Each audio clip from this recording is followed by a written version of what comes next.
in your science revision class.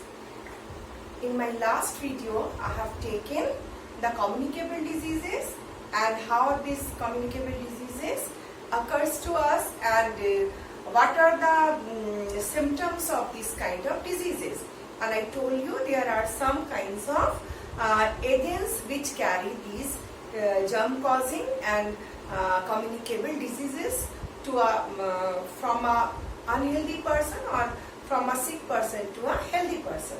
So now today we will talk about the agents. So first agent is air. As we know, when a sick person sneezes and coughs in the air, so the germs from that sick person comes out from that person's nose and mixes with the air in the form of droplets, and these droplets mixes with the air, and when some healthy person takes breathe or normally breathes, then these germ causing microorganisms enter inside the healthy body and make that person sick. So this is how the germs goes from the air to a healthy person, and the healthy person become diseased. So what are the diseases which causes due to the air infection and which comes through the air? Those are common cold and tuberculosis and whooping cough. These all are the diseases which come to us through our air. Next one is the through contaminated food and water.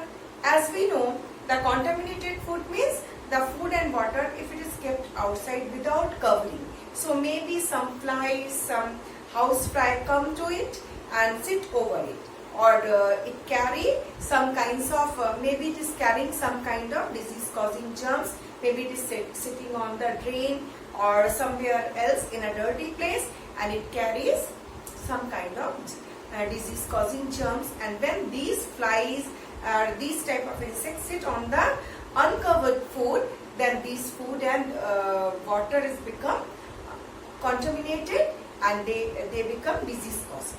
Okay, so contaminated water and food means the food and water which is dirty, which is unhealthy, or which are kept uncovered, maybe they received some kind of disease causing germs. So these all contaminated in water, they are causing of some kind of diseases. So which kind of diseases spread through this contaminated water and food? They are diarrhea, typhoid, jaundice and cholera.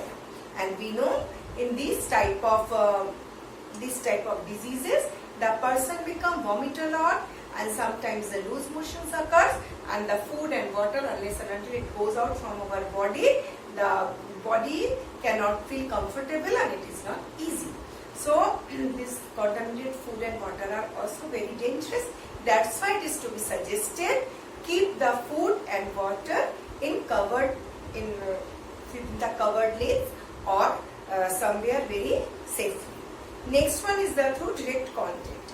As we know, when a healthy person come in a contact with a unhealthy person or infected person, maybe we go to visit some sick person and we are sitting beside him or her in the same cot, or using the towel or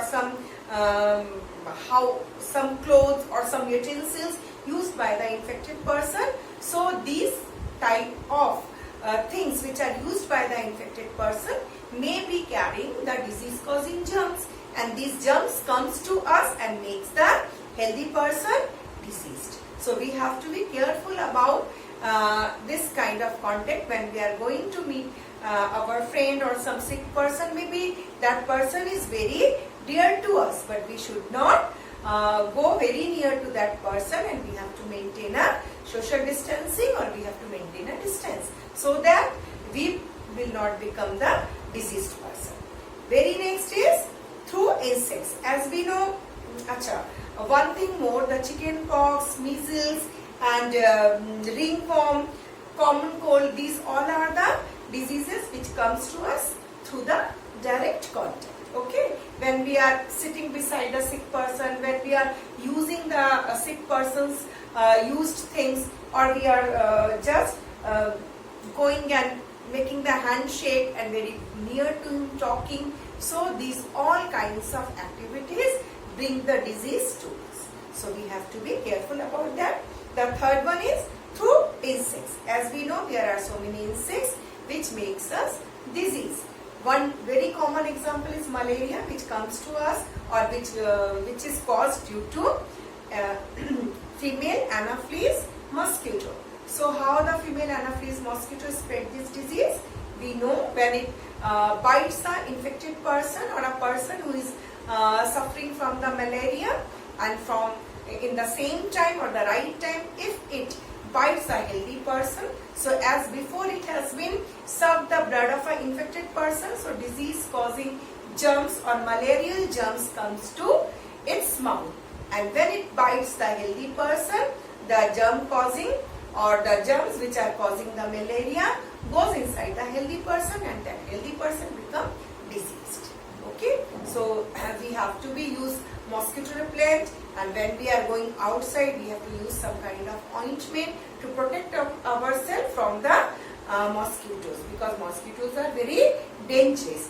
And dengue is also comes to us, or dengue is also a disease which is spread through the these mosquitoes, but the name of the mosquitoes are Aedes. Okay, and third one disease which comes to us through fleas, which are host on the fleas host is rat. So when any rat or some kind of infected rats who are having these fleas, they bite us or they come and roam about inside the house. So maybe these fleas come inside our food or somewhere inside our body, and it makes us diseased.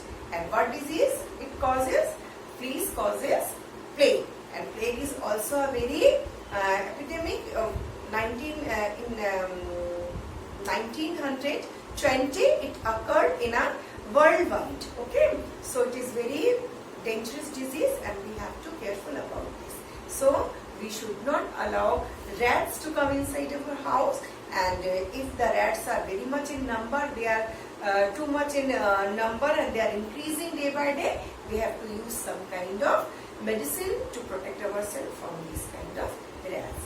And we have to take care about our environment also. So if the environment is dirty, the garbages are just scattering all over the outside, then the rat will come. So we have to keep our surrounding also very neat and clean.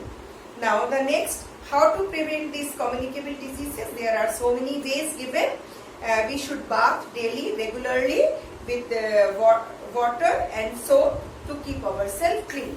We have to allow in our house, we have to allow the sunlight and water and the air properly. So we have to make the cross ventilations, so the sunlight come inside our house, and sunlight is capable of killing germs. So sunlight is very necessary inside our house. Next, drainage should be clean and pure. Always we have to make the proper drainage system and sewage system, as well as we have to use filtered water or aquaguard water or any kind of water which has been purified. Next, the surrounding should be neat and clean. We should not allow any stagnant water around our house, because stagnant water are ground of breeding of mosquitoes, and other insects can breed in a stagnant water. So they are ground of breeding of mosquitoes. So we have to careful about it, and we have to see whether any water is being stagnant there, or there is some water which is not flowing out. We have to take care of it. Sometimes kerosene oil or any kind of insecticide, if we just spread over that stagnant water, there will be no breeding of mosquito. So we should not have to take only the care about ourselves or inside our house. We have to also take care about the outside. And the last but not the least is a very, very important thing which we have to keep it in our mind, that the children should be vaccinated timely against diseases like tuberculosis, diphtheria and hepatitis, because vaccination is a very effective way to prevent diseases. So that's all for today.